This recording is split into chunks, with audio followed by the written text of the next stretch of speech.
This conference And will now be recorded. You know, if well, it fell, so I don't think we need an A2 now, unless Jay tells me I need it. But at this point, he seemed to say he just needs to see where the line would go to see whether we need to get a variance. well, at the end game, when we go to transfer title to whoever acquires that, obviously there's gonna have to be an A2 done for title purposes, no? Well, Only so, for property line closure. yeah. So Randy, so if John Casey can give me legal descriptions of the individual lots, or if he can give me a map that's sufficient to get a legal description off of, and I'm just saying, here's this portion of this property that gets transferred to you, then we probably don't need an A2, because I just need to have the legal descriptions proper. Now, John Casey, we used to have a surveyor on staff. We don't anymore. So John Casey very well may just tell me that I need to go hire a surveyor. And one of the things I've done with other abandonments was we went to the homeowners and we said, we're going to abandon this, and we'll give you the lot, but you got to reimburse the town for the cost of the A2 to make it. Now that gets complicated, which is what if no one wants it? What do we do then? But you know, the council could condition any abandonment on being reimbursed for the cost of the survey. But between you and me, if I made it taxable on each of those lots, we'd pay for the survey in a couple of years worth of taxes. Okay. And Chairman, can we reconsider doing the development or just selling the property as is? I know we haven't gotten there yet, Tone, at this point in time. We haven't gotten there yet. I think, again, we're waiting for these other steps to take place.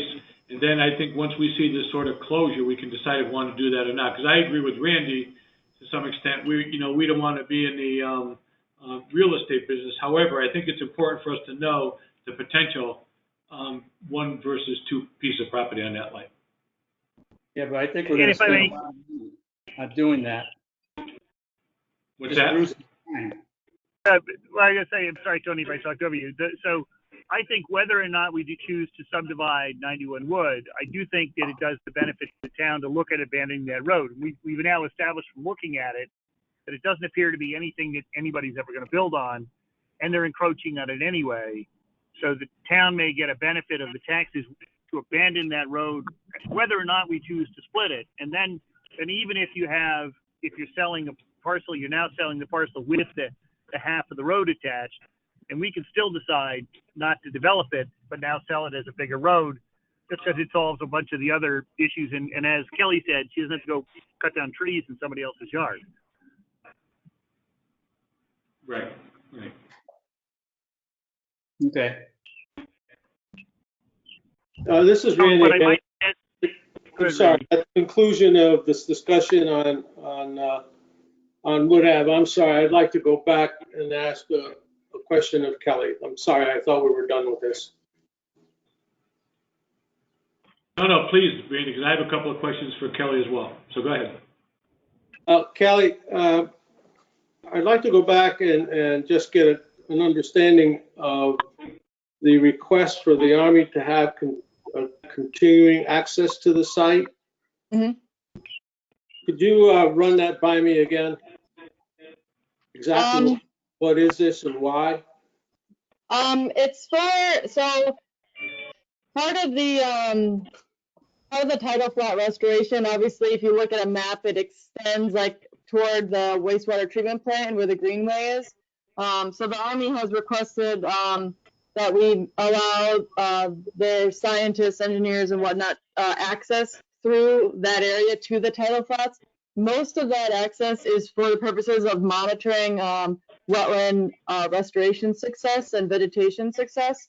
So most of that access is what I'm saying is going to mostly be people walking out there, observing from afar, maybe small bouts of equipment here and there, but it wouldn't be heavy construction equipment for 3 or 4 years. But the terms of that access agreement, I think, are still being worked out. I haven't seen. I know that the Army and/or the mayor are working on revising on what that looks like and really narrowing down the specific language of what will be acceptable during those time periods. Yeah, So they've had, Randy, they've had a few conversations and have had an attorney look at the agreement that the Army Corps is looking for from the town. And they've come to an agreement, but they just have to make sure it's in writing because and Kelly, correct me if I'm wrong, but the monitoring will occur once the restoration is done for another 5 years. So the mayor just wants to make sure everything's in writing for a time where, it may not be the same Army Corps person, it may not be the same mayor that down the line. And we want to make sure that it's very clear what the Army Corps and the town of Stratford agree to. There will be no large equipment on the Greenway, in Hunter Haven area. So we've kind of had some detailed conversations, and I think that the Army Corps is going to put an addendum to it just to explain how they just want to be able to have access to monitor the restoration. yeah, I'm familiar with the access issue. I just want to, these are my concerns. One, does it affect the contract that we have with the potential developer? No. Doesn't? It's unrelated, No. really. Yeah. We don't need their sign It's not off. on the same property. I'm sorry? It's not on it's to the, if you're looking out at the water, it's to the left. Oh, okay. It's along the Greenway. Yeah, it's Between entirely Beluga Field and the property? Okay. Thanks. I didn't have I got a clear understanding now. Thank you. no problem. Kelly, I have a question back on 91 Wood Avenue. Sure. At the last meeting, we approved an allocation of contingency of $10,000 towards unforeseens. Yep. Did we have to dip into that at all? Yeah, yep, we did, because of that contaminated soil that we did find, we did have to remove some soil, and then we did proactively install that passive vent system. So, we had additional contractor costs totaling about $3,280.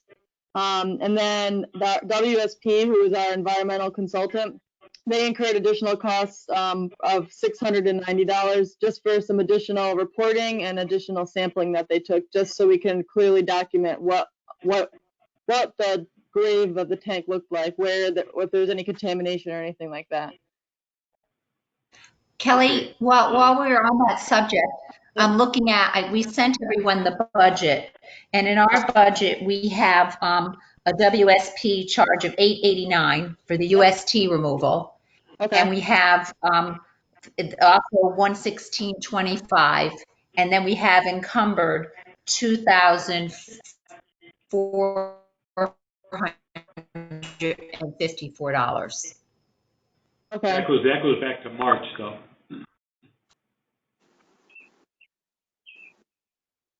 Yeah, that's March. So we haven't seen the other bill then. Yeah, we just It's got. not in here yet. We're still getting invoices from WSP. We haven't gotten any recently, but I'm anticipating that we will after we get the report. And we literally today just got the invoice for the contractor services, so that you'll see come through shortly. Okay. So for the July That was meeting. my question. Yeah. Married me to the point. That's good. Oh, sorry. Oh, that was good. I was going to ask the same question, so thank you. Anybody else have any more? Kelly, Bruce, are you done? Yeah, I mean, the only I think thing I she has a would couple say is, more. just on Wood Avenue, I would say if the RDA thinks the abandonment of the road is a good idea, then maybe you give me a referral to make it an application to the Planning Commission to see whether they want it, so I can get the 824 done. Because then we know whether planning wants to keep that road or not. What I do is I call John Casey and he gives me his input. We go to planning. We say, you want this road? Because whether or not we sell 91 Wood as a single unit or as something else, we probably want to have that road abandoned. Which is what I mentioned before. But I believe, Bruce, we voted as a yes a couple of meetings ago. I don't have those minutes in front of me, but I believe we voted to abandon that road. But if we want to make sure we can vote on it again tonight. if you think we did, then I'll just go do the 824 on that. Okay. Tony, Randy, and Mary Beth, you folks agree? Yeah, that makes sense. Mary Beth went dark. Oh, Tony? Oh, here she is. Mary Beth is back. Ask again, George. Mary Beth, are you okay with abandoning that road behind 91 Wood Ave? Unmute yourself, Mary Beth. I'm okay with it, George. Okay, thank you. Mary Beth, you're muted.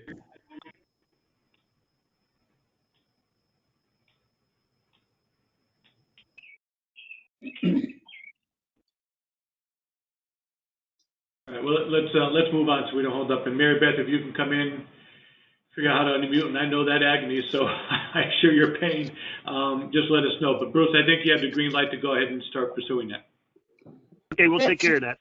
Mary, you can also type in the chat box if you can see. I don't know if you can see the chat box.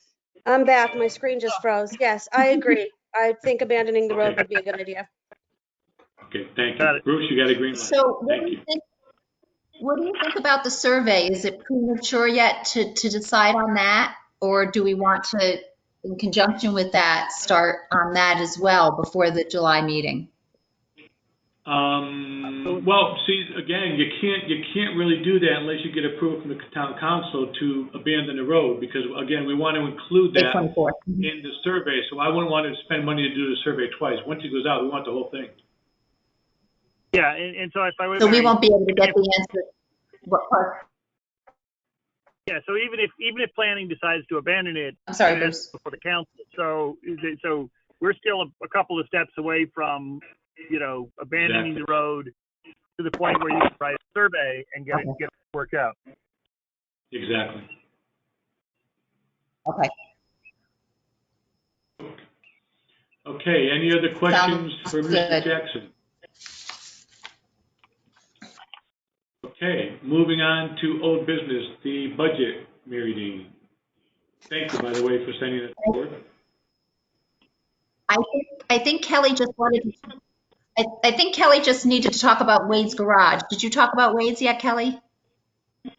I just had a very quick bullet point just to keep it fresh in the conversation. I just wanted to let you all know that Mary, Bruce, and I have all been very active in conversations with DEP and the current owner of Wade's Garage. As you all know, there's a reverter clause on the property, and we're I guess we're anticipating that we may be taking it back, although we're trying to foster not taking it back. So I don't have anything new other than that brief little update. I don't know if you guys have anything, Bruce or Mary. I don't know if Bruce does.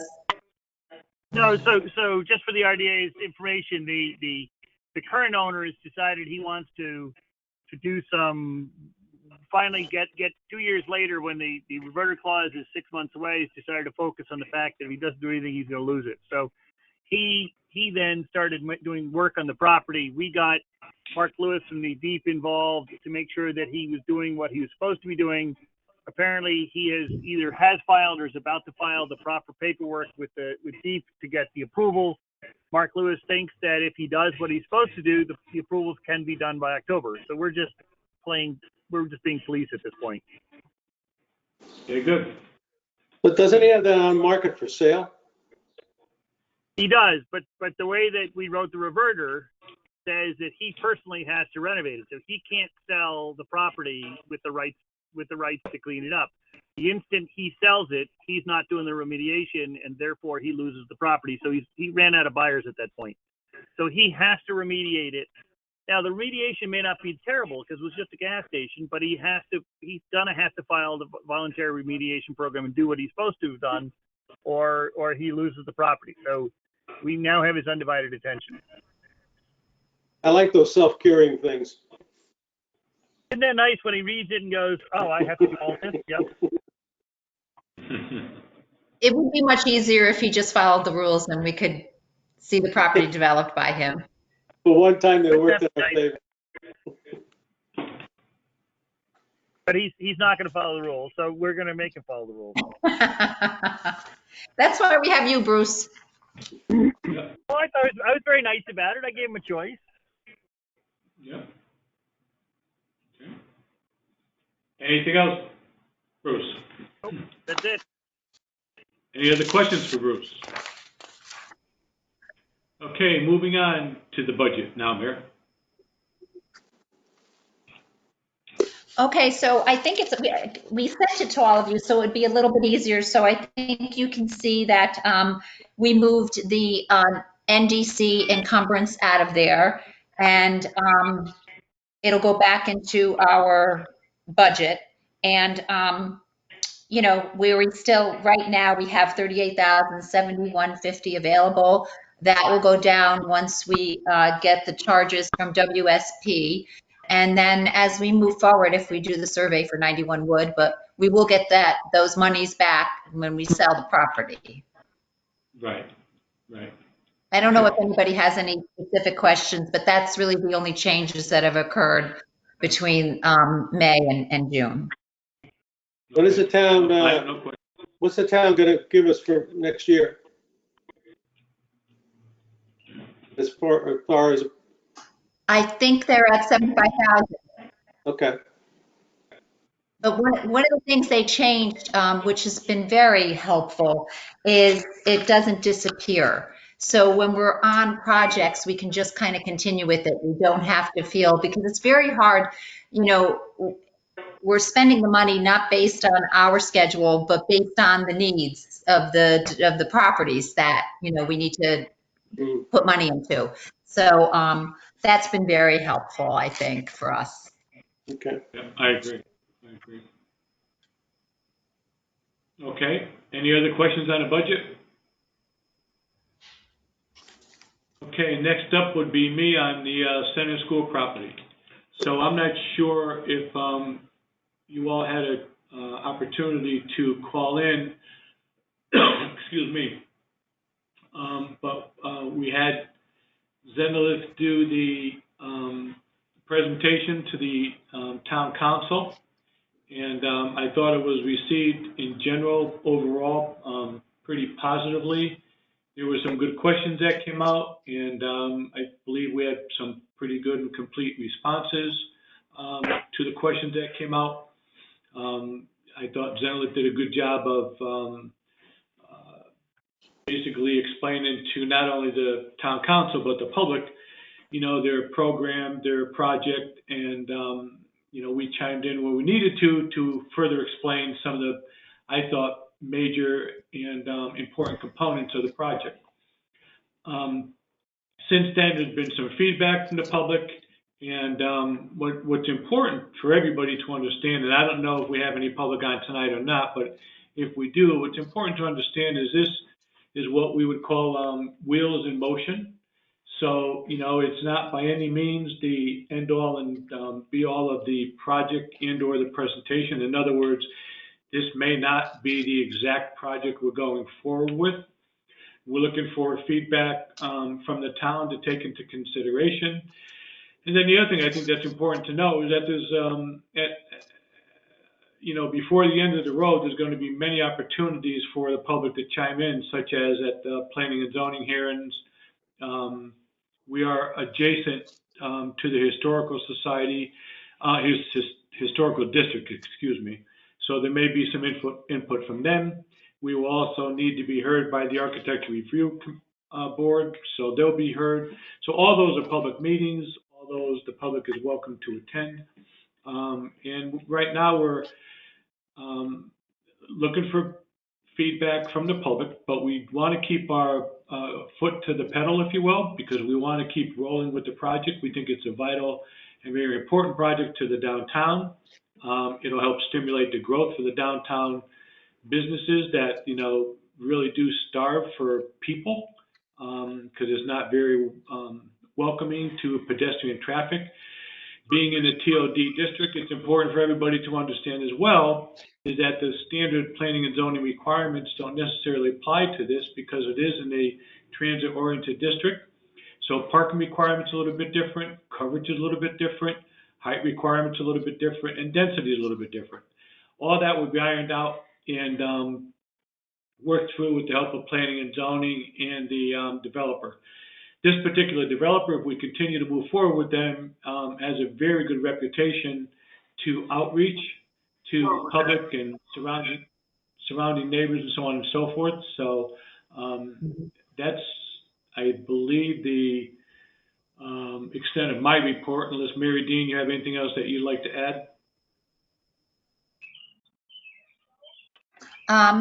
No, so one of the things that we'll most likely do is go back in time and look at what the charrettes that we had from the public and maybe put those on the town website as well, so people can see, what happened back then and what, Zenith's proposal is.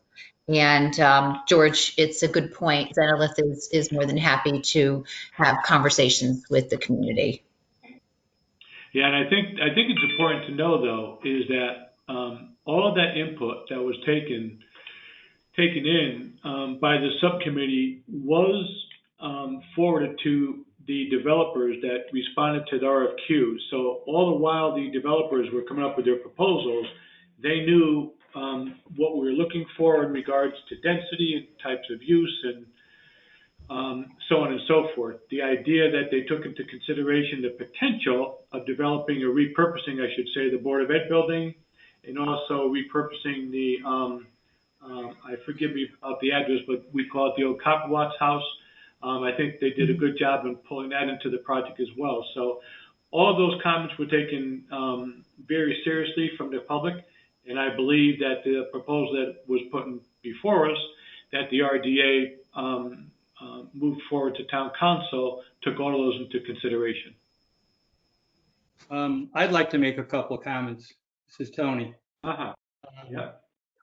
The design is nice, but the financing and the numbers are really atrocious. They're putting 80% of the units will be affordable and or low income.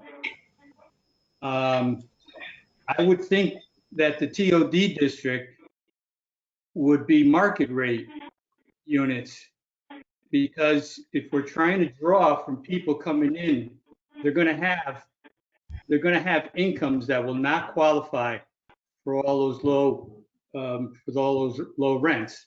So the people you're trying to draw that are coming from Norwalk, Stratford, New York will not be able to rent these units. Well, George, you could be looking at workforce housing is young professionals.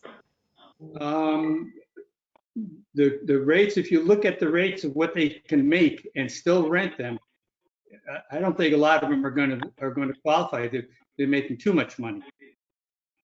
And these are 80%. There's only 20% market rate. I think it should be the other way around.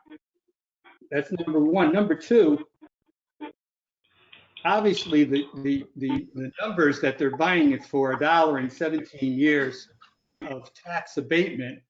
I mean, no one's ever done that in Stratford. It's almost giving it away.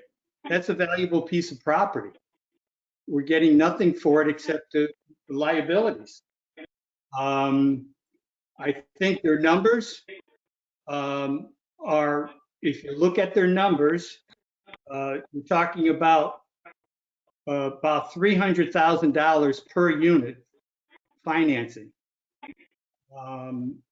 which kind of indicates to me that they're taking their money in the beginning. They have a developer's fee of $4.8 million. They're delaying part of that, but I just think the numbers don't make sense, and the numbers are way in their favor. Yeah, Tony, I can respond to that because I don't think, well, myself or anybody totally disagrees. That presentation of the financial package, if you will, was sort of a high level, and that was actually a bit different than what they presented to us at the RDA. So I guess the only thing I can say right now is that that there is no way at this point in time that we would want to suggest that the town is accepting that financial package or stacking, whatever the term is. So I think your thoughts are well taken, and I think a lot of people agree with that. There are certain restrictions up at the state level and the federal level that mandate certain proportions and certain ways of funding. So that's a really big part of this picture, and it's a very serious part of this picture because, we're trying to balance the idea that we move forward with developing the piece of property, that we move forward, that it's a good thing for the town, short term, but certainly long term. And then also that it's attractive enough for a developer to participate in. Because as you know, our first attempt to go out to the public resulted in only one company responding, and they weren't qualified. We went back out, and we still only had 3 that were qualified. So it's not a project that's super large that people are chopping at the bit to get to. So we're trying to walk that really fine line of what's the best in everybody's court to come up with a proposal. So keep all those thoughts. Let's talk about it again in the future. And Zenlit already knows that that's the package is for further discussion. So nothing is cast in stone from a design point of view, from a density point of view, and from a finance point of view. But all points are well taken. George, this is Randy. I kind of echo Tony's comments as it relates to the financing and both their entry and exit strategies, because as you know, these developments,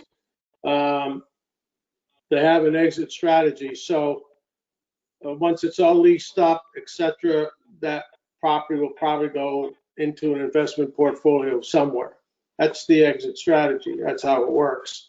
And I would echo Tony's comment. I don't think the numbers work based on what I heard at the presentation. So it's almost as if it's a wish list. Having said that, as far as the development scheme itself, I was very impressed with their presentation. Also, how they took into consideration the folks that are living on Summit. So all in all, I thought it was a quality development proposal. I just take issue with a lot of the numbers. Yeah. And again, points well taken, and it ain't over yet, as they say. So I totally respect your comments, and I think everybody understands and everybody agrees. And again, these were different numbers that were presented to the RDA to begin with. So it just shows you that this is something that needs to stay in motion. The mayor is also very concerned about the numbers, and it's not accepting them at this point in time either. So,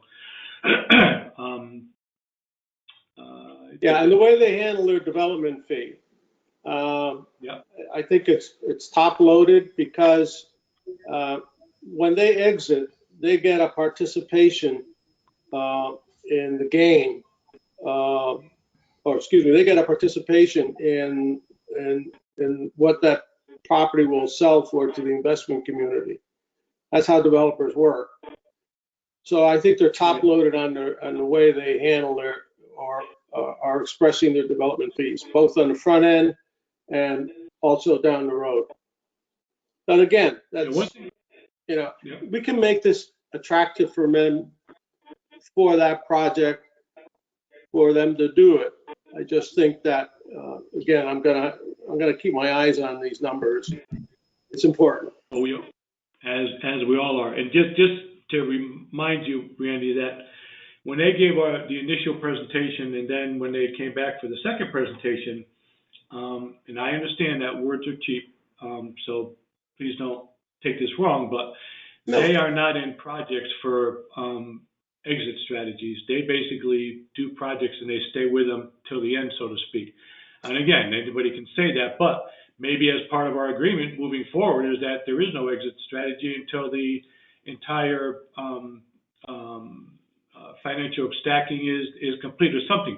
I think we can get language in there to protect us from that. So Yeah, I think but there's, again, that can be done without discouraging their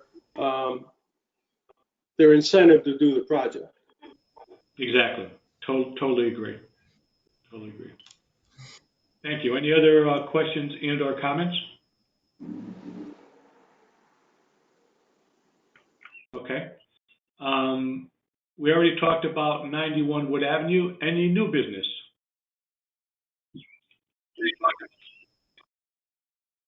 Who was that? So George, I was just going to talk about our schedule.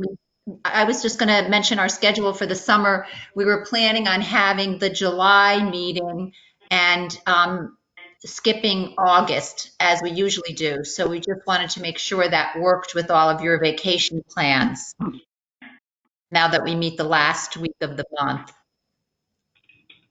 Works for me, thanks to the pandemic. Yeah, can't go anywhere. Yeah, exactly. So I'm good. July on. And we could always change it. So, Yep. Yep. But for now, I'm yeah, good. I just wanted to July make sure we don't have to August vote on it. Yeah. And We don't have to convene vote on back it in- because that's how we. Yep. That's how we Correct. usually do it, you know. But and hopefully Correct. we can all meet together physically in September. Right. And I believe that was in our schedule when we put out the first of the year for I think public so. knowledge.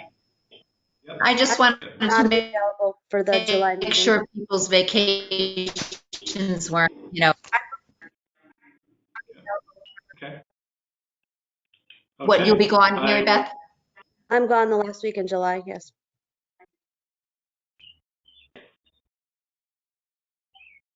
Okay, Okay. So we have to make sure that Dick is there, and if not, then we'll have to talk about another date, another time. Well, you need Right. three. We've got okay, Right. sounds good. Randy and you and me are going to be there. Yeah, how do we get so lucky? So we're good. All right, good. Do I have a motion for adjournment? And does anybody else have anything else for tonight? Seems like no. Do I have a motion for adjournment? I'll motion to adjourn. Do I have a I'll second? second. All those in favor say aye. All right. Aye. Chair votes aye. Passes unanimously. Adjourn. Thank you, everybody, and have a good evening. Thank you. Good night, all. Night. Good night.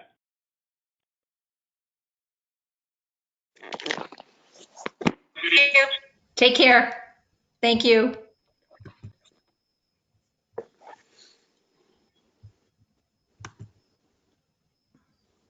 Oop. Now I gotta learn how to turn it off. Okay.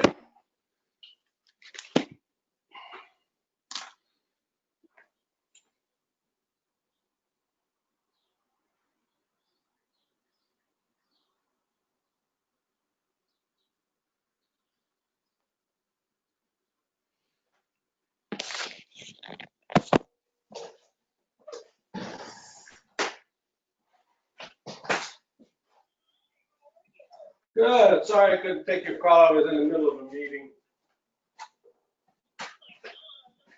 No way you could have known. I just didn't want you to think I got you off, which I would have. All right. Well, it's cold on one side and cold on the other, so that's a good start.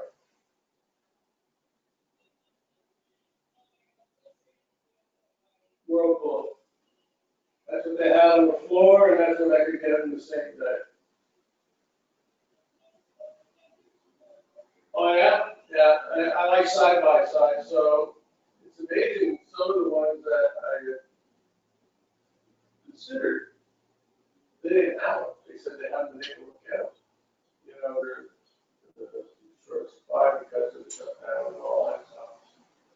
So, but they're terrific. I mean, very fair. This is my second